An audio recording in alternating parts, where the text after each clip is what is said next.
si realmente nosotros estamos preparados para la educación virtual, la educación en línea. No. Vos vienes de un sistema que desde que estás en la escuela te vienen enseñando que esto es la ley del menor esfuerzo. Entonces, claro, gana el que copia, gana el que diga, ve, yo sé que vivimos en esta sociedad en la que me gusta denominarle una sociedad de papel. La universidad o el estudiar en un instituto se volvió un objetivo social en el que todos debemos tener un título de tercer nivel. Porque hay otro problema también ahí que es súper grave y que si vos vas mañana a Google ya no te piden tu título. Yo diría que rompan el paradigma, es importante. Yo creo que todos los profes del mundo necesitan cuestionarse. Comenzaría por cuestionarte como profe y decirte, bueno, entonces de los contenidos que estás dando, mano en el pecho, de verdad, ¿cuál es en realidad? No puedo encontrarlo en el internet. Hola, bienvenidos a este nuevo episodio en Y Te Cuento.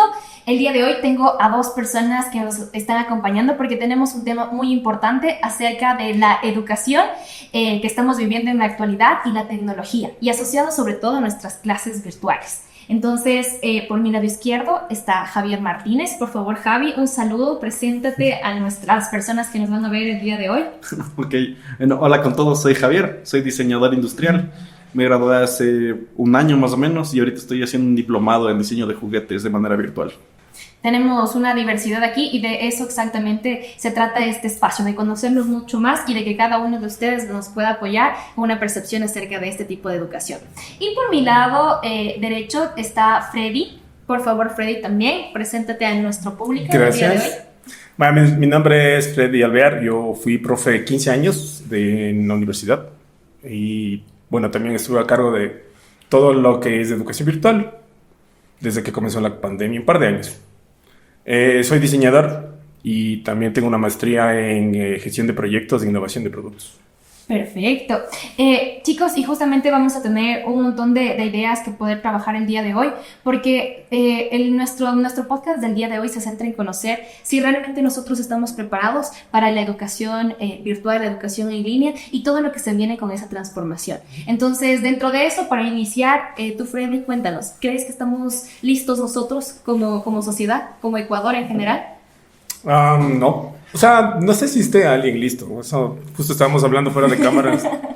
Y creo que es normal no estar listo de alguna manera. En mi criterio, el problema también está en que o sea, desde que existe el internet, la sociedad del conocimiento y todo esto, el conocimiento gira demasiado rápido.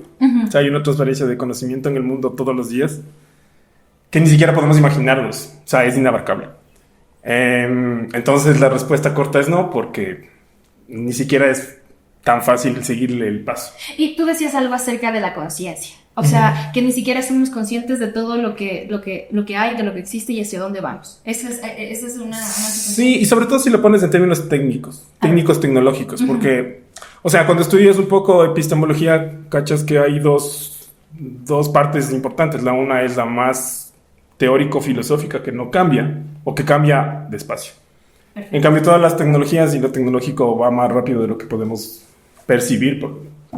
Entonces, todo el tiempo está renovándose. O sea, si puedes ver incluso en software que tienes así como la versión 1, la versión 2, la versión 3, y en un año estás desactualizado. Si haces una certificación te dura 2 años en el mejor de los casos, porque la tecnología va tan rápido que simplemente no la puedes percibir. Entonces, obvio, nunca vas a estar listo para cogerle el paso. Nadie, en realidad. Nunca vamos a estar listos. Esa es la o sea, yo creo que sí, pero supongo que si estás trabajando en un laboratorio en Caltech o en un laboratorio en alguna universidad que está ahí en la vanguardia de la vanguardia, puede ser que tengas un poco más de conciencia. Pero creo que el común de los mortales que estamos por afuera de eso, es muy difícil que le pueda seguir el paso. Perfecto. ¿Y tú, mi Javi? Bueno, yo creo que es justamente este tema sobre la conciencia que estamos conversando. O sea, no somos conscientes de lo que está pasando a nuestro alrededor. Y también esta conciencia de lo que significa conectarnos con el internet, que creo que es el elemento que acumula mayor conocimiento y con el que nos conectamos a esta formación de manera virtual. Entonces, tal vez la conciencia para prepararnos puede ser el reconocimiento de que no vamos a estar listos. Pero, por ejemplo, en cuanto a la educación específicamente, la educación, ¿ustedes creen que actualmente ha cambiado o no ha cambiado desde la concepción de cómo se llevaban unas clases antes y cómo lo hacemos ahora? ¿Ha cambiado en algo? O sea, sí. Empezando desde esa parte chiquitita, porque se supone que parte de esa transformación que viene con la tecnología también debería haber cambiado un poco la educación, la concepción de educación. O sea, creo que hay 3 preguntas en esa pregunta. Pero yo creo que lo que podemos es como irlo desde el plano más general, y es que tal vez la dinámica de clase no ha cambiado. Y que es La dinámica no ha cambiado. la parte que me parece más triste. O sea, ya tenemos esta conciencia global, que es que podemos aprender cosas sin ir a un espacio físico. O sea, porque la pandemia nos heredó eso de que podemos hacer cualquier cosa, de todo desde nuestra casa. Entonces, y hay esta conciencia, pero no hay bajarlo a tierra de que necesitamos modificar la actividad para que se resuelva de manera virtual. Entonces, desde mi percepción, no hay este acercamiento a que el proceso educativo se modifique para que la clase se perciba en este espacio cuadrado que es una pantalla. Es más complicado. A ver, digamos, en cuanto a la dinámica que tenemos en las clases, siempre es el docente, la persona que habla y los estudiantes que escuchan. Todavía continuamos en ese sentido, en esa manera. O tú lo haces de manera diferente. O sea, verás, en mi experiencia hubo 2 momentos importantes. El primer momento era antes de la pandemia, cuando básicamente estas herramientas virtuales no le importaban a nadie o importaban muy poco. Sí. Y luego de la pandemia, porque evidentemente todo el mundo estaba encerrado y se volvió casi que la única posibilidad de la clase, medio de comunicación. Entonces se forzó a que se adapte. En mi experiencia, una de las partes más difíciles era precisamente lograr que los profesores que estábamos pues acostumbrados al aula de clase y a esas dinámicas del aula de clase, que tampoco sé qué tan buenas eran, ojo, ¿no? O sea, no me parece tampoco idealizable, así como dices, ay, qué hermoso que era, no, o sea, esos profesores que de pronto tenían esta clase magistral que era la que todos conocemos, o sea, que es el formato que no ha cambiado Eso no ha cambiado, por ejemplo, en cuanto a la educación, desde Sócrates. Sí, no ha cambiado y no sé qué tan bueno sea, o sea, porque sí creo que es un formato muy quemado ya también. Y ojo que no es que ha cambiado en los últimos 10 años, o sea, no ha cambiado desde que se dan clases. Desde el inicio. Sí, no sé, de cuando nació. Sócrates, ajá. Sí, Sócrates fue el que comenzó. Ajá, yo hablo y las demás personas. Y las demás personas. Además de eso también obedece a una lógica muy vertical de que hay una persona que sabe mucho y hay un montón de personas que no saben nada. Ajá, entonces, claro, como yo soy la persona que sé mucho, ustedes son los que no saben nada, entonces ustedes se callan y me escuchan. Perfecto. Y esto es insostenible, según yo, en el tiempo. Sí. Porque las personas que se supone no saben nada, sí saben. Y además tienen un montón de fuentes que son más divertidas, más oportunas, más actualizadas que este ser que se para al frente y te cuenta las cosas. Perfecto. Entonces, dentro de la educación, de la concepción general, la dinámica no ha cambiado. Seguimos manteniendo ese ciclo. ¿Ustedes han tenido algún docente o en su experiencia personal, alguien que ha cambiado esta dinámica y que ha dejado una marca en ustedes? ¿Hay un ejemplo de persona, de docente? ¿O alguna práctica o algún estudiante que te comentó? Sí, o sea, bueno, también yo no sé hasta qué punto mi criterio es válido ahí, porque yo vengo de una disciplina en donde hay muchas cosas prácticas. Entonces, la cantidad de clases teóricas que tienes son menos de la mitad. Perfecto. Entonces, de eso hace que tengas que estar en los laboratorios, tengas que usar instrumentos, que tengas que hacer registros, que tengas que hacer trabajo de campo y todas estas cosas. Y por eso me encanta mi profesión. Pero afortunadamente también por eso tuve algunos profes que sí te sacaban del aula y rompían esa lógica. Entonces por eso también te puedo decir que sí, he tenido muchas experiencias, pero también puede ser porque la dinámica propia. Porque la disciplina lo permite. Sí. La asignatura. Y adicional a ello, o sea, tuvo un buen impacto en ti porque tú aprendiste y tú desarrollaste la habilidad que tenías en esa asignatura, ¿o no fue así? ¿O crees que lo otro, la clase formal, hubiera desarrollado más habilidad de ti? O sea, yo creo que la clase formal pasas por ahí más temprano que tarde. Porque es esa dinámica, además, que todos reconocemos. O sea, nos sentamos ahí y nos ponemos a conversar. Pero yo sí hacía cosas como que tenías de tarea traerme tus 3 canciones favoritas y a partir de eso íbamos a desarrollar la clase. Perfecto. Y el viernes sacábamos pizza y poníamos en la mesa y nos sentábamos. O sea, incluso físicamente romper esta dinámica de que aquí hay un tablero y yo estoy adelante, sino que es como ponemos mesas, ponemos la pizza en la mitad y nos sentamos como en una mesa cuadrada y vamos hablando mientras vamos comiendo. Y claro, eso hace que la gente se suelte. Pero también esas son el tipo de clases que tenían que ver con desarrollo creativo. Entonces, obvio, necesitas que la gente se relaje y fluya porque si no... No se no hay demuestra. interacción. Bueno, y un poco en contexto, Freddy fue mi profe cuando estudié la carrera. Entonces, yo justo mientras Micha hablaba, pensaba en un ejemplo que creo que refleja un poco de esos procesos prácticos. Lo que hicimos en la clase fue generar una malla somatográfica, que básicamente es una gran malla que divide el área en cuadrantes. Entonces, lo que Freddy nos propuso es que nosotros construyamos esta malla como buenamente se nos ocurre. Entonces, él nos planteó el ejercicio y, claro, nos iba visitando constantemente en los talleres mientras nosotros resolvimos este ejercicio. Al final, tuvimos esta herramienta que nos sirvió después para hacer unas pruebas, pero es justamente este desarrollo en el que se nos planteó la tarea y nosotros, con el conocimiento que ya cargábamos de semestres anteriores y de nuestra formación personal, construimos esta propuesta que al final resolvía un ejercicio. Entonces es un poco esta ruptura de procesos académicos en el que ya no se para y nos dice esto es así, sino que ahora ustedes busquen la manera de que esto se lleve a cabo. Y rompemos este vínculo en el que tu docente es el único generador de conocimiento y pues buscas estos otros procesos, ya sea internet, preguntar a otros docentes. O una cosa que es muy común justo en esta experiencia de estudiar diseño industrial, y es ir a una ferretería a preguntar qué te recomienda el señor que está todo el día manipulando herramientas, herrajes, y muchas veces son respuestas mucho más útiles porque están en el campo. Perfecto. Pero yo ahí les dejo la concepción y el espacio también, porque tal vez cuando es más técnico decían que es mucho más fácil porque hay más cosas que hacer y es la práctica. Sí. Sin embargo, yo considero que en alguna parte dentro de la teoría también se puede hacer y hay muchos recursos tecnológicos que se pueden ir adaptando. Sin embargo, ahí viene la otra situación. Nosotros como docentes o como personas que estamos generando o apoyando o sobre todo moderando esta clase, yo estoy listo para hacer una clase en ese sentido, tomando en cuenta toda esta diversidad y que la experiencia del estudiante es importante. Entonces, esa es otra pregunta. ¿Ustedes consideran que a nosotros como docentes o tú también dentro de la parte docente de los que has visto a las diversas profes que has tenido, si tienen la capacitación o si tienen la formación adecuada para generar este tipo de espacios? O sea, yo tengo ahí dos sentimientos encontrados, de hecho. O sea, el primero es que yo creo que no puedes... yo creo que necesitamos mucho respeto para los profes clásicos. Porque yo tuve profesores de teoría que eran unos malditos. O sea, les agradezco, pero su método era súper maldito. Ajá. Yo tenía profesores que te mandaban a leer 5 libros en una semana. Ya. O sea, te mandaban uno así de libros y te decían, toma, no que te voy a dar el libro en PDF, ni el audiolibro, ni nada.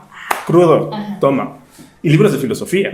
Tus libros que tenías que a veces leer 2 páginas y decías, no entendí nada. Y tenías que volver a leer y... ¿Pero eso qué desarrolló en ti? O sea, yo creo que lo primero que desarrollas es amor a la lectura, que es un problema terrible. Exacto. O sea, que te digo, yo cuando justo salía de ser profe, cada vez era más difícil mandar a leerte un libro. Es más difícil. Sí. O sea, te ponen un libro de este tamaño con 150 hojas y ya le pesan y te dicen como... Está mucho. No va a pasar. Ajá. No va a pasar. ¿En serio? ¿Y me tengo que leer todo eso? Y es así como que, sí, ¿por qué no? Entonces, claro, nosotros también, yo digo, no sé qué tan bueno sea, pero caímos en este juego de seleccionarte las lecturas. Y mandarte esto en un PDF. Entonces te digo, yo te mando el capítulo 1 seleccionado en un PDF, tengas comprimidito para que leas. Y solamente eso es lo que necesitamos. Y Eso, ojo que eso peor causa un sesgo en el conocimiento. Porque el ejercicio de leer un fragmento de un libro hace que solo te quedes con un fragmento del conocimiento. Exacto, porque no tenemos tampoco esta parte, o no muchos estudiantes tenemos esta parte de, sí, quiero saber más, entonces me voy a leer también el capítulo 2 porque algo interesante va a ver el siguiente. Eso a mí entonces, solo me limito a lo que tú me das. Eso me pareció, o sea, y además me da culpa porque de alguna manera caes en eso tratando de facilitar las cosas para tu estudiante. O sea, que dices así como, en realidad necesito que leas esta parte porque esta es la que voy a usar en clase. Pero evidentemente ya no pasa esto de que yo me leo 5 libros en una semana y que además nosotros pasábamos, incluso abre espacios de discusión. O sea, que nosotros como estudiantes nos juntábamos fuera de clases y te decías, oye, ¿entendiste el capítulo 5? No entendí nada, pero yo sí entendí esto y por eso. Y comienzas a crear estas dinámicas fuera de la caja en la que nosotros ya les metemos después masticadito. Exacto, y desarrollas otras habilidades. Tú decías el amor a la lectura, desarrollas el pensamiento crítico, porque ya no solo te basas en lo que pasó en el primer capítulo, sino que en el último, y eso es un análisis general. Puedes refutar ideas y puedes apoyarte y generas estos espacios. Entonces hay muchas habilidades que también se generan gracias a él. O sea, incluso verás, yo creo que yo no sé igual qué tanto bien esté haciendo esto en nuestros cerebros, pero cuando yo era estudiante de colegio y te ibas a una biblioteca, tenías que llegar a un edificio en donde tenías ficheros, literalmente estos eran cajones, en donde ibas y jalabas un cajón, buscabas una ficha, seleccionabas la ficha. No, Yo estoy aprendiendo, yo estoy descubriendo en este momento. claro, estoy usando ¿Qué clase de Google mi conocimiento ancestral. Yo, a ver. Y sacas la ficha, y con esa ficha vas a donde un señor mal genio que te da el libro. Sacas el libro, y cuando te dan el libro tienes que hojearte todo el libro hasta que encuentras la parte que necesitas. Mira vos. Y en este ejercicio terminabas leyéndote por lo menos el índice, o sea, Exacto. en donde vos ibas investigando. Entonces, claro, llegar al párrafo que te hacía falta era una aventura y te tomaba un montón de tiempo. O sea, podías estar metido en una biblioteca 4 horas tranquilamente. Y eso es reconocimiento a las debilidades de mi generación, pero a nosotros cada vez nos cuesta más investigar, a pesar de que tenemos acceso a un mayor volumen de conocimiento. No sé si volumen, pero al menos más facilidad de investigar. O sea, entonces, volumen claro, debería, ahora, porque el acceso a internet en teoría te conecta con un volumen superior a la cantidad física que puedes encontrar en una biblioteca. o sea, que te digo, yo cuando hice mi tesis de maestría, por ejemplo, ya te pasan cosas como que necesitas un párrafo en específico y puedes poner en el buscador ese párrafo y te va a reflejar ese resultado. Evidentemente es una maravilla porque resulta que con esto vas armando tu tesis al paso, pero seguramente me perdí un montón de cosas que pude haber aprendido en el camino. Claro. Por eso, claro, hice mi tesis de maestría en 3 meses y qué bacán, pero en el camino me perdí una sección de... Es que es que justamente me pude haber tropezado con cosas interesantes. Es a pesar del volumen que tenemos, porque tenemos el acceso al volumen. O sea, ahí está el internet al que puedes acceder. Pero el chiste de que vos le puedes poner a Google el párrafo de un texto que te interesa o la cita de lo que te interesa y que te acerque a todos los libros que ya cuentan con esa cita, hace que hayas discriminado un montón de libros a los que pudiste haber accedido tal vez en esta búsqueda física, a la que, ojo, yo no he tenido nunca la experiencia.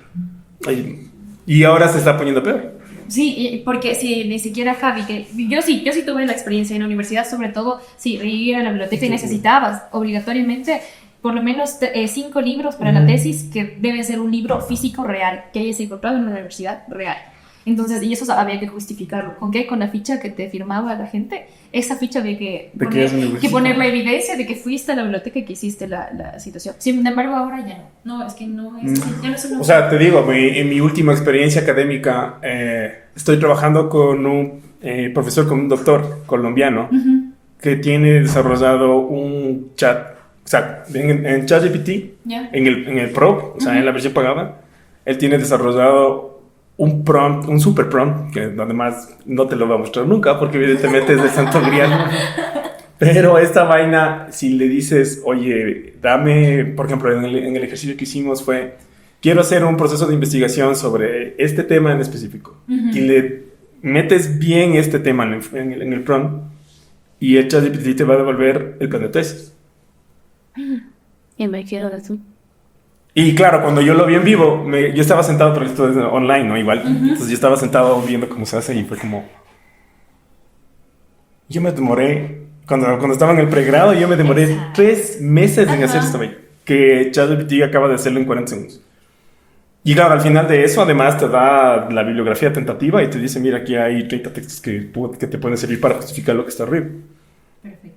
Entonces, claro, te sientas, lees y le dices, ok, o sea, gracias. En el peor de los casos, claro, revisas que los objetivos estén bien, que sean coherentes con lo que estás haciendo, que tus herramientas de investigación sean más o menos las que necesitas, pero es ajustar. O sea, ya no es una cosa que tienes que empezar desde cero y decir, ok, yo necesito... No sé, tengo que ver dónde empiezo, cuál es el tema que tengo. Claro, que además yo tuve que reflexionar el tema durante un tiempo. O sea, eso ya no existe. O sea, esto no es que esté disponible al público todavía, pero ya pasa. O sea, ya tienes. Es posible si quieres. Yo ya lo vi. O sea, y cuando lo ves, te quedas un poco como que... Pero sobre todo, pero hay una situación. Eso pasa para las personas que hemos podido vivir en las dos partes. Porque tal vez para las personas que ahora actualmente utilizan solo el chat y no el pro, sino el gratuito, ya es un apoyo grande. Imagínate cuando ya sea en otro nivel. Cuando ya vayas a... Es que yo creo que justamente tal vez ahí está el problema de esto, que es que muy poca gente lo ve como un apoyo, sino ve como la solución final. O sea, es esto de ¿Tú aceptar... crees que es una solución final? No, el problema es justamente esto. Es que la gente ya no lo Renuncia. percibe como una herramienta, sino ya es el elemento que vamos a usar para terminar esto. O sea, a ver, yo necesito hacer un ensayo. No es que yo le pido a Chati que me dé haciendo un ensayo y después yo lo leo y digo, no, este párrafo no tiene sentido, entonces ajustemos, limpiemos, borremos, sino le pido que me haga el ensayo y es el ensayo que le tengo a mi profe. Y que después, si quieres, un poco en la experiencia de un amigo, nos contaba que coincide que todos los estudiantes hacen esto con ChatGPT y todos llegan con el mismo personaje a la clase. Porque todos ni siquiera pensaron en un pronto, sino todos pusieron la tarea, pegaron en chat y la tarea arroja así, vamos a hacer un personaje que es un policía. Entonces todos llegaron a su clase con un personaje policía. Entonces ya no es esto de una herramienta a la cual yo voy a parcharle, corregirle, aumentarle, sumarle, llevarle a un proceso consciente académico, sino es más de una visión de una solución fácil. Así no ves. Yo creo que es lo que pasa para muchas personas, porque es muy difícil llegar a esta conciencia de que es una herramienta, porque el resultado que te arroja es bastante completo. Y no piensas que hay más. Y hay una situación. Lo que yo les estaba preguntando al inicio solo es lineal con una educación presencial, porque se supone que para mí sería más fácil crear conciencia cuando yo puedo tener mayor contacto con las personas con las que estoy. ¿Están de acuerdo o no están de acuerdo con lo que digo? Antes de seguir con la siguiente pregunta, no me muevas las cabezas. Yo pienso esto, yo, Michelle Mayenker, yo siento que yo puedo generar más conciencia en la gente y un mayor contacto cuando presencialmente estoy con ellas. Eso pienso yo.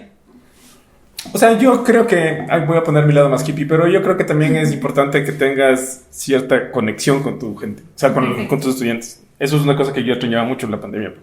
O sea, ese año en pandemia yo me volví loco porque yo sentía que uno de mis banderas de lucha era siempre este contacto humano con mis estudiantes.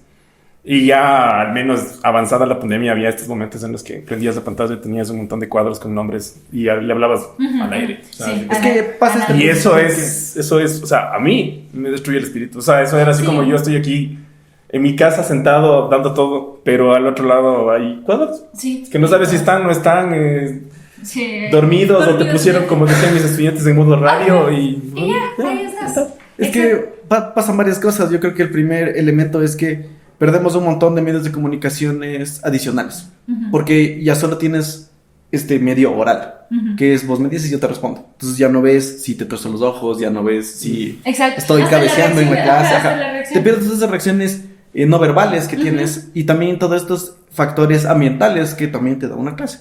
Porque evidentemente los factores ambientales que yo tengo en mi casa no es lo mismo que tienes tú, o no es lo mismo. Exacto. El ruido todo el ruido que hay alrededor, la luz como nos golpea, los calores que hace, los ruidos, los sonidos, los olores, y todo esto va rompiendo un poco el entorno académico que nos conecta con la actividad. Y eso se lleva al resto de cosas también, al resto de actividades que se pueden hacer virtuales.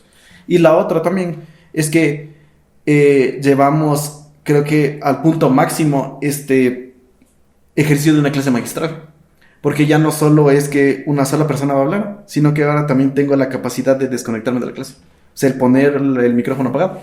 O sea, de hecho, desconecto la capacidad siquiera de...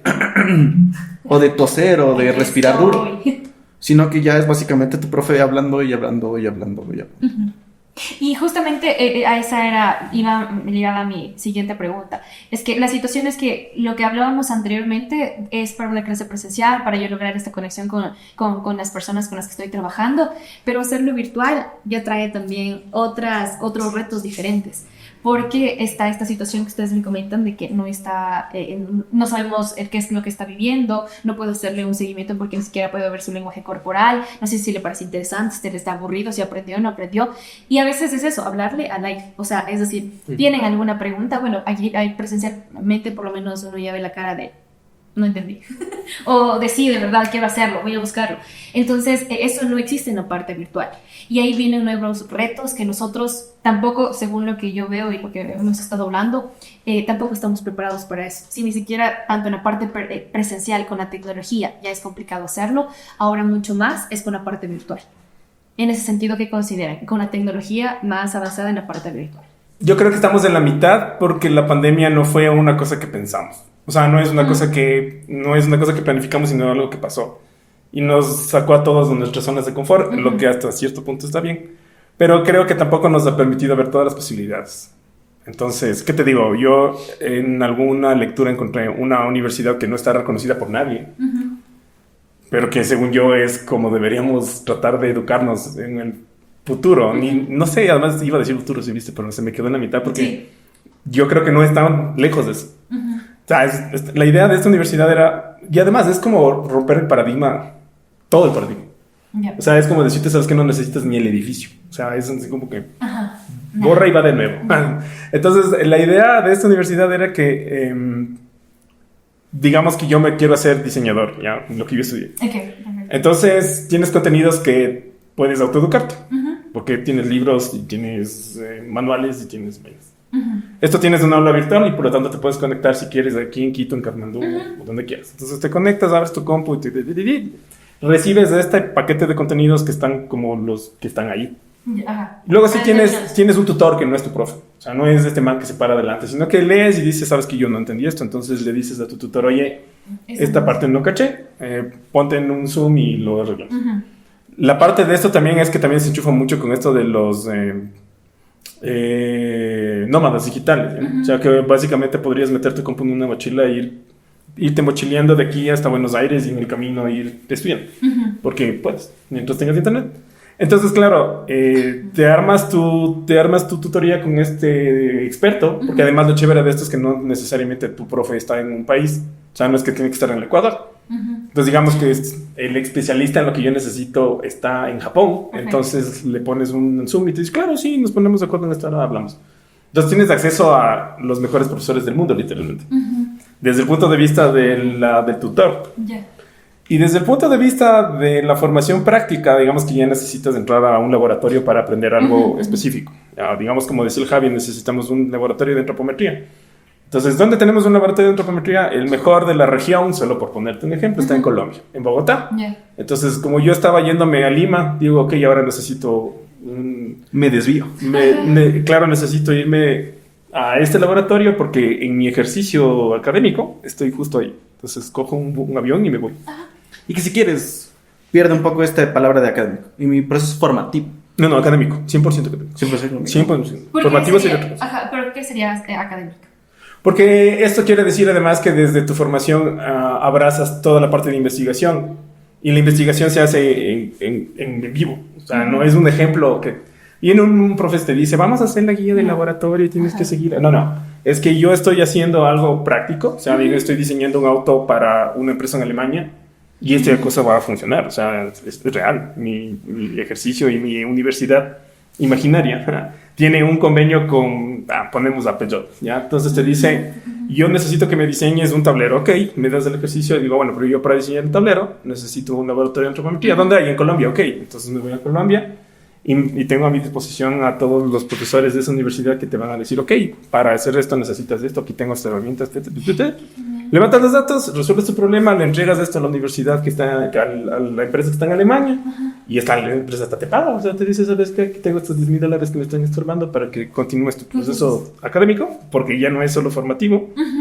Y entonces me voy formando en el camino, y básicamente mi sede o mi campus está en el mundo. Para mí eso es como que lo que... Además, si te fijas, y justamente incluso veía un análisis de costos que decía que esa experiencia puede ser más barata que pagar una universidad en Estados Unidos. Y además te permite ir moviéndote por el mundo. O sea, dices yo, ¿qué hiciste durante tus 3, 4, 5 años de formación? Me di la vuelta al mundo. O sea, estuve en un laboratorio en Tokio, luego estuve en un laboratorio en Bogotá, luego estuve en un laboratorio en Berlín y luego de eso me fui a Sudáfrica y además hice amigos y conozco medio mundo y, o sea, todas estas ventajas del nómada digital. Y creo que lo que más me golpeó a mí al menos es justamente que la academia ecuatoriana, casi toda la academia ecuatoriana, salvo tal vez ponte que la San Francisco, esos ya sí que tienen unos modelos más flexibles, están muy centrados en la formación. O sea, es así como que, volvemos, ¿no? O sea, yo soy este recipiente vacío, que me siento en esta aula y viene este otro recipiente lleno y comienza a derramarme conocimiento. Mientras que en las academias por fuera del Ecuador tienen más esto precisamente de ser academias, no solo formativo. Entonces la academia debería tener por lo menos investigación, vinculación y formación. Lo de la investigación y la vinculación es algo que a nosotros nos cuesta un montón. Y después del COVID peor, porque la mayoría de universidades que tenían presupuesto para eso lo recortaron para sobrevivir, lo cual tiene todo el sentido. Pero en el proceso nos hemos visto regresados, no sé si dije bien, regresados a justamente la parte formativa. O sea, otra vez a sentarnos a que nos vacíen conocimiento. Ok. Entonces, claro, el chiste sería, y voy a lo que decías justo de por qué es académico y no formativo, porque ya cuando es académico es cuando te digo, vas a trabajar para una empresa, de verdad vas a trabajar para una empresa. O sea, no es un ejemplo, no es un ejercicio, no es una pasantía. Porque aquí también en Ecuador, sobre todo, las pasantías son una maldición. O sea, es así como que la pasantía es este lugar donde vas a pasar café y perder el tiempo. Entonces, y cumplir el requerimiento, porque tienes que cumplir no sé cuántas horas. Exacto. Sino que de verdad te insertas en una industria de lo que estés estudiando. Y en esta industria vas a hacer un ejercicio que se va a aplicar. O sea, no estamos jugando a nada. Y después de esto sería la vinculación, pero además también puedes trabajar en un laboratorio de investigación, cosa que aquí es prácticamente imposible. O sea, que no es que tengas así como una oferta en donde vas a decir, yo quiero trabajar en un laboratorio de investigación, yo que por ejemplo era profe de ergonomía, quiero trabajar en un laboratorio de ergonomía y aprender cómo se hace investigación para ergonomía. Eso aquí no hay. No. O sea, lo más cercano otra vez es Bogotá. Y también hay en México, hasta donde me acuerdo. Pero estos son escasos. Entonces, si es que abres el abanico, un profesional en cualquier rama debería pasar por los tres. O sea, así como me formo, investigo y vinculo. Y te imaginas que, o sea, dentro de la estructura de la educación superior aquí en Ecuador, sí te dice que los tres ejes sustantivos de una institución de educación superior específicamente son esos. Son la investigación, es la docencia y la vinculación. Sin embargo, o sea, yo siento que desde la estructura que nosotros tenemos dentro de la parte de la institución aquí en Ecuador, es solamente eso. Es tener un estándar y cumplirlo, pero ese estándar solo se limita a... El estudiante debe tener una institución a la que debe ir y cumplir esas horas. ¿Y vas El docente tiene que hacer una investigación al semestre. Y con eso está bien. Pero todas las instituciones en general nos vamos limitando solo eso, a generar investigación, pero investigación en cosas que tal vez a mí me parecen importantes, pero que no tienen ningún efecto positivo, que no cambian. O sea, más allá de por la búsqueda del conocimiento, sí, o sea, investigar por descubrir, está el investigar por cumplir. Entonces, con que diga que yo hice, está bien. Ya está en la concepción de, o sea, a mí me parece genial porque ahora lo entiendo más con todo lo que tú vas diciendo de la otra parte, en cambio, de no tenerlo tan estructurado y tan cuadrado en un espacio donde las horas de clase son de 8 a 12 y solamente en este momento nos vamos a ver y ahí se termina todo. Entonces, es más allá en ese sentido también en que se preocupa mucho y dice, sí, yo me quiero convertir, o cada institución debe lograr construir un docente investigador. Eso es lo que tiene que ser.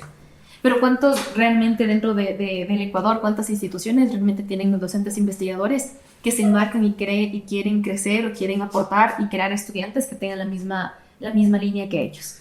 O sea, justamente creo que el problema es que es social todo esto. O sea, porque de hecho vivimos en esta sociedad en la que me gusta denominarle una sociedad de papel, en la que lo que nosotros buscamos es cumplir estos objetivos sociales. Sí. Entonces, si quieres, la universidad o el estudiar en un instituto se volvió un objetivo social, en el que todos debemos tener un título de tercer nivel. Entonces ya no lo hago por una búsqueda y un desarrollo profesional que me permita a mí desempeñar una actividad o de aportar de alguna forma a la sociedad, sino que yo necesito mi papel y para tener mi papel necesito ir a cumplir 60 horas clase. Entonces lo que hago es decir que fue clase. Entonces, si quieres, por eso también no estamos listos para una virtualidad, porque es más fácil desconectarme de la actividad si es que nadie me está controlando. Entonces, como yo tampoco estoy en esta búsqueda personal de yo estoy aquí en este espacio académico porque necesito aprender estas herramientas que me van a ayudar a mí a cumplir este objetivo final, que es volverme un profesional, yo solo me conecto. Entonces, puedo estarme sacando basuras del pupo que estoy conectado. Exacto, pero es justamente lo que decía Freddy en cuanto a la concepción de la educación virtual que tenemos. Porque lo que hicimos solamente es replicar lo que presencialmente hacíamos a la parte virtual. Y no cambió nada, o sea, se mantuvo en ese sentido. Pero la concepción o la idea que tú nos compartes ahora, para mí dentro de la educación virtual, eso realmente es lo diferente. Eso es lo que... Es complejo. ¿Cómo se debería? O sea, además es complejo porque, o sea, te digo, para mí, uno de los principales retos, a ver, es que yo creo que ni los profes ni los estudiantes están listos para eso. O sea, venimos de sistemas desde el colegio, si quieres antes desde la escuela, en donde hemos venido formándonos para cumplir cosas. O sea, es así como llenar un montón de requisitos. Y si quieres, incluso los profes, ya, yo te puedo decir, una de las cosas que yo comencé a odiar en la universidad era precisamente cuando los profesores comenzaron a caer en esa misma lógica. O sea, no me interesa qué tipo de profesor soy mientras cumpla. Ejemplo, lo que decías. Si yo para subir de categoría y para que me paguen más, básicamente, porque es la motivación, necesito presentar publicación y hacer una investigación. Entonces voy a ir y voy a encontrarme una investigación que sea fácil de hacer. Exacto. No sé si sea relevante ni es importante. El punto es que yo pueda llenar ese requisito. Y a partir de esta investigación saco una publicación. Sí. Y en el camino encontrabas, o si quieres puedes ir a ver títulos en las universidades donde vas viendo los papers, estas cosas que dices, ¿qué demonios es esto? O sea, ¿qué me sirve esto? Porque claro, era un asunto de que yo solamente quiero llenar el requisito. ¿Por qué? Porque eso me va a permitir a mí promocionarme como profe, continuar mi carrera y además, y a mí también no me encanta mucho eso, pero además de eso, ganar más dinero. O sea, el punto es aquí que si yo subo de categoría gano más dinero y para eso necesito hacer esto. Caemos en la misma lógica que venimos trabajando desde la escuela, que es lo que decía el Javi. O sea, yo necesito juntar 60 horas, hacer no sé cuántas horas de pasantías y presentar esta vaina que le dicen que es tesis y que además es un espanto porque tengo que estar citado ahí 3 meses haciendo vainas. Y ya. Y luego me das mi cartoncito y yo con el cartoncito salgo a vivir. Y ahí viene la otra. Y ahí viene el otro monstruo porque sales con el cartoncito y te das cuenta de que no sirve para nada. Entonces ahí es cuando... Porque en realidad el cartón solo es un respaldo de eso que en teoría aprendiste a hacer. Exacto. O sea, además, yo también leí un artículo interesante que hablaba justo sobre cómo las grandes empresas de tecnología conciben esto, que ellos te dicen, para mí el cartón es solamente un certificado que dice que tuviste la paciencia de estar 4 años o 3 años o 5 años o los que quieras. Hablemos de maestrías, doctorados y todos los niveles de formación que quieras, pero tuviste la paciencia de jalarte esto, pero que sepas, veremos. Sí. Eso tienes que demostrarlo en la cancha. Claro, en tu experiencia, en lo que has hecho, en las producciones. E inclusive ahora con las famosas habilidades blandas, así como ya no me interesa cuál sea tu título universitario, ni de maestría ni de doctorado. Necesito que sepas trabajar en equipo, necesito que sepas que tengas inteligencia emocional, necesito que seas creativo, que trabajes en innovación. ¿Dónde cae esto que se aprende? No sé, esa es una gran pregunta. Yo creo que posiblemente se aprende de manera experiencial. O sea, es que creo que justamente en este ejemplo que tú planteabas, es que, y una de las razones por la que no estamos preparados para una educación virtual, es que somos como caballos de carreras. Entonces, si yo te digo virtual, solo vemos la virtualidad. Y justamente en el ejemplo que tú planteas, es que la parte virtual es un elemento de esta formación. O sea, porque no es que o me formo virtualmente o me formo presencialmente, sino que se construye este híbrido en el que leer lo puedo hacer sentado en el baño, entonces, o sea, además, leo donde sea. Además, pero respondiendo, el ir a hacer un ejercicio solo puedo hacerlo en ese espacio y tengo que buscar el mejor espacio para yo poder hacer eso. Respondiendo, tal vez me voy a dar una vuelta, pero respondiendo a tu pregunta, creo que la parte más difícil de esto, y además que yo creo que la educación virtual también abre una brecha, no solo la educación virtual, sino la existencia de las nuevas tecnologías, que ya no son ni tan nuevas.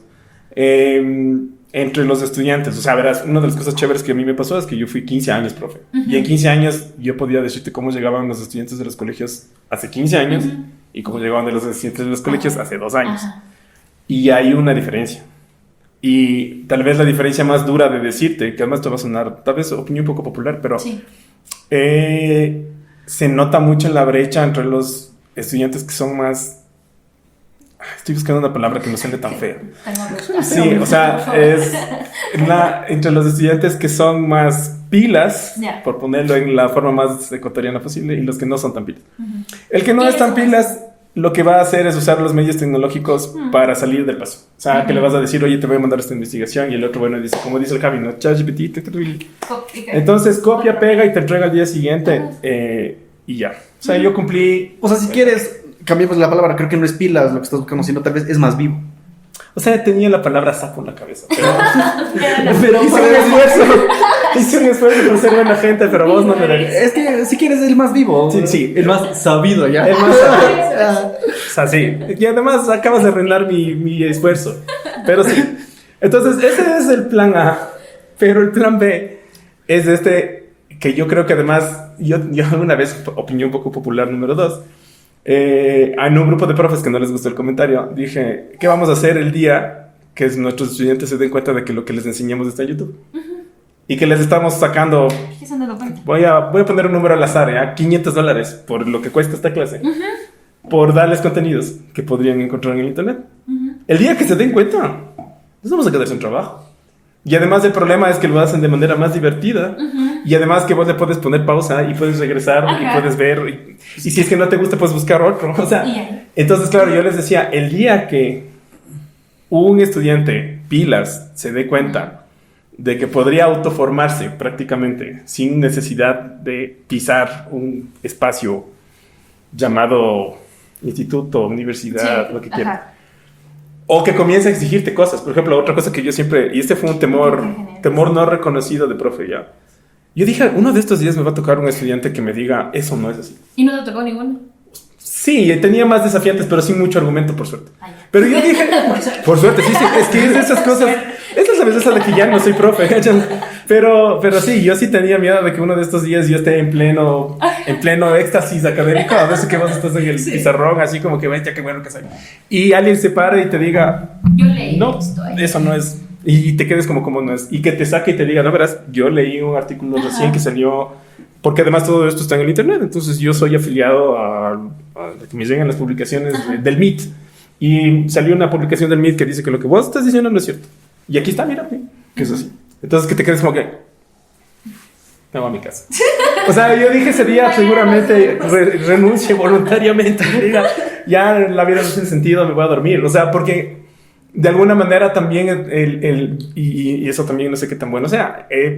La lógica de la docencia existe en esta superioridad de tu profe. O sea, de que vos sabes más que el que está adelante. Es que sí, se supone. Es que justamente es por eso el que debe cambiar esta percepción, porque no es que sabe más, es que sabe distinto.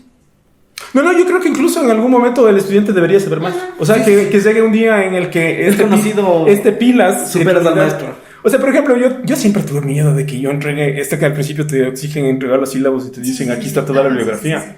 Yo dije, el día que uno de estos pilas lea todo lo que le estoy poniendo en la bibliografía y me venga y me diga en plena clase, ¿sabes qué? Estás equivocado, eso no es así, porque en el libro que vos mandaste a leer no dice. Y yo ahí me pego un tiro, o sea, dije... Y ahí tengo una situación. ¿Por qué crees que durante todo el tiempo que tú fuiste docente eso nunca pasó?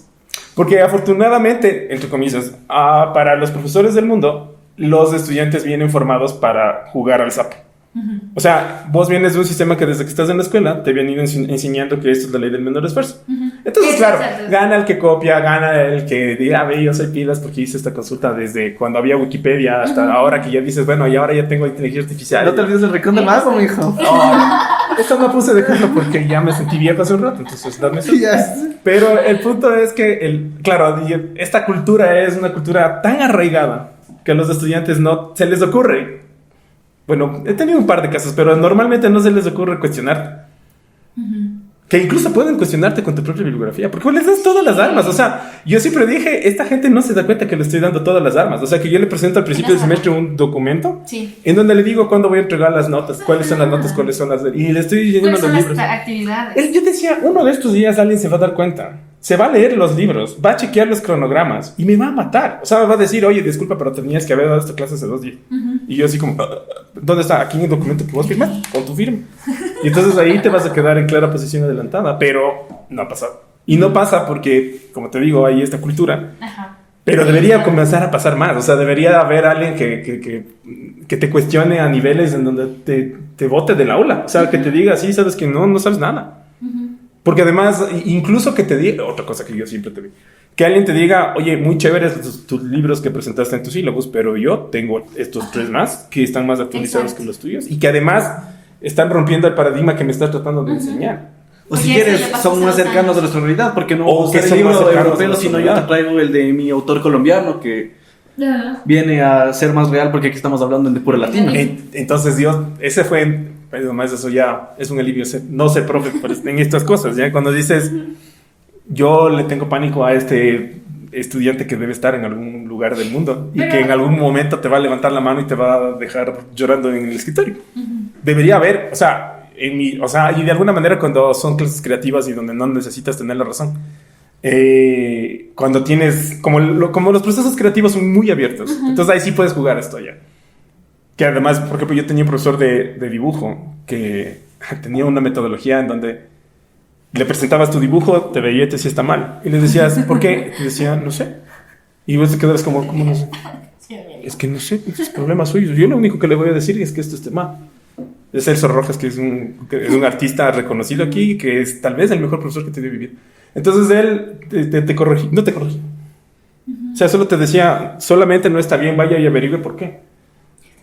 Entonces, para un cerebro como el nuestro que sale del colegio, en donde Exacto. te vinieron diciendo todo el tiempo qué es lo que tienes que hacer, la retroalimentación, porque ya, estoy mal y que tengo además, corregir. y que te corrige con un esfero y te pone caritas Ajá. tristes o te pone X o Y tantas yo vainas. te corrijo para hacerlo rapidito y entregarme otra vez. Exacto.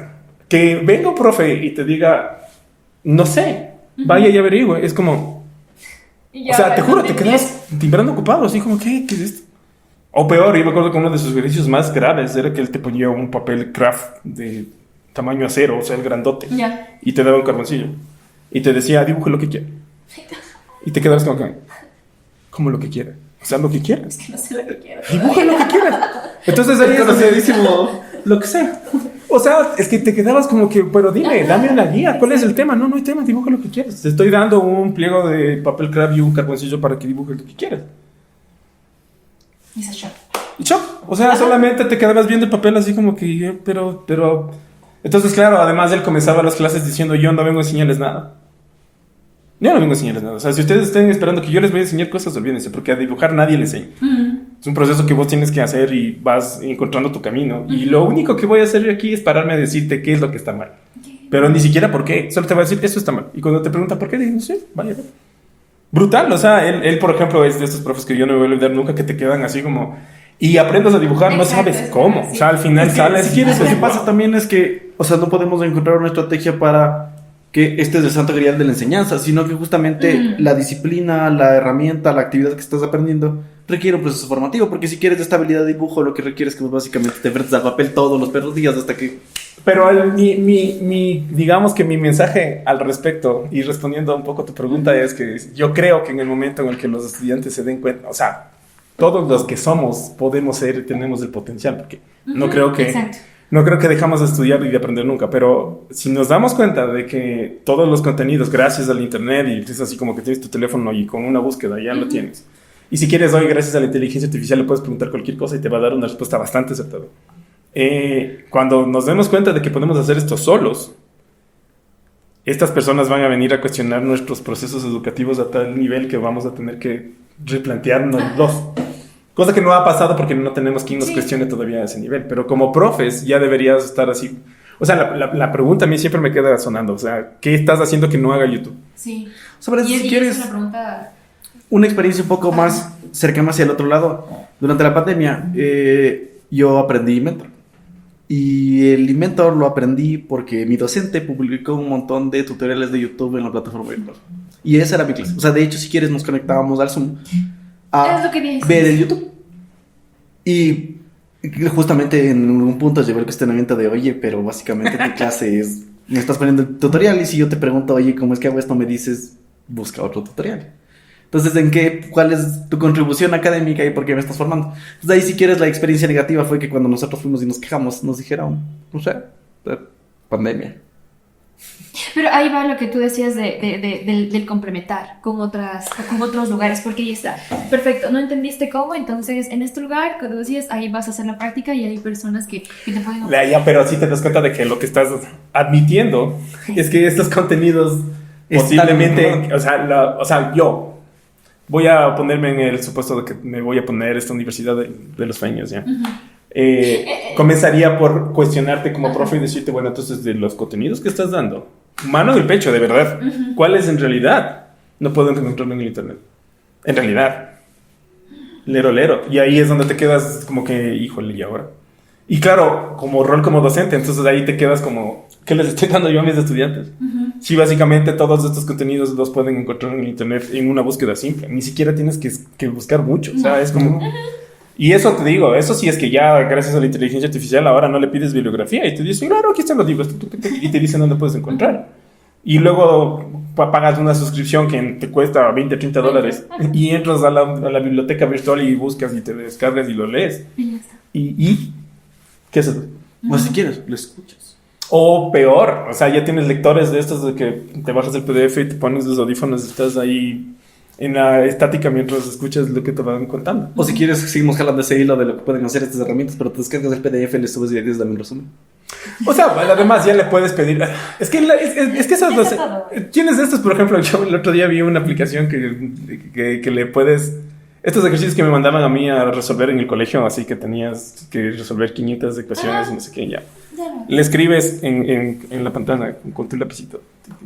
Y luego la inteligencia artificial te interpreta y te da la respuesta. Yo ya vi uno que le tomas foto, me dijo. O sea, que te saltas del paso. Que te saltas del paso de escribirme, ¿no? Entonces, claro, ahí toda mi formación de tercero a sexto curso ya no tiene sentido. Ajá, para. Se acabó. O sea, con esta herramienta acabas de desafiar la metodología con la que yo aprendí algo. Y ahí viene la transformación de la educación. ¿Y qué hacemos con eso? O sea, hay muchas Que preguntas. ya entiendo por qué no estamos listos. Muchas gracias. No estamos listos. Conclusión del día de hoy, no estamos No listos. estamos listos. Es que es irreal. O sea, y además esto digo, y nunca vamos a estarlo. Y está bien. O sea, yo creo que de alguna manera hay que abrazar la incertidumbre, porque es como que dices, ok, esto cambió y va a cambiar todo el tiempo. Y pero ahí va la otra parte, la de crear la conciencia de yo como de ser esta persona que desafía y que diga, no, esto es lo que yo necesito como estudiante, necesito buscar más o necesito abrir todo este espacio, y yo como docente también, ¿qué estoy haciendo? Y yo como autoridad y todo el proceso de la educación. O sea, es que es muy complejo. Eso es la conciencia. Y además yo creo que ese cuestionamiento, la pregunta grande que dijiste, ¿cómo estamos listos? Es no, pero la respuesta está bien abajo. O sea, es así como cuando estás en el jardín de infantes y ahí tienes que formar un humano que entienda que tiene que desafiar todos los conocimientos de aquí hasta que se muere. Y ya no es este humano que va de la escuelita, le enseñan cosas, le ponen un gorrito, luego pasa al colegio, le ponen otro gorrito, pasa a la educación superior y le ponen otro gorrito, sino que es como, no, ya estás aquí para meterle dinamita a tu profesor y hacer que vuele 1000 pedazos. Es que creo que de hecho es justamente lo que mencionabas, que es bajar un poquito, o sea, ir lo más atrás posible. Y es que si quieres, como seres humanos, estamos construidos para cuestionar. Porque de hecho tenemos esta bella etapa que se llama la etapa del por qué, en el que preguntamos por qué de todo.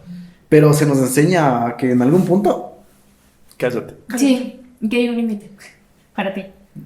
Justamente desde el día. Hasta ahí llegamos y en ese punto comenzamos a este otro proceso en el que vamos a cumplir para quedar bien hasta que esto se cae.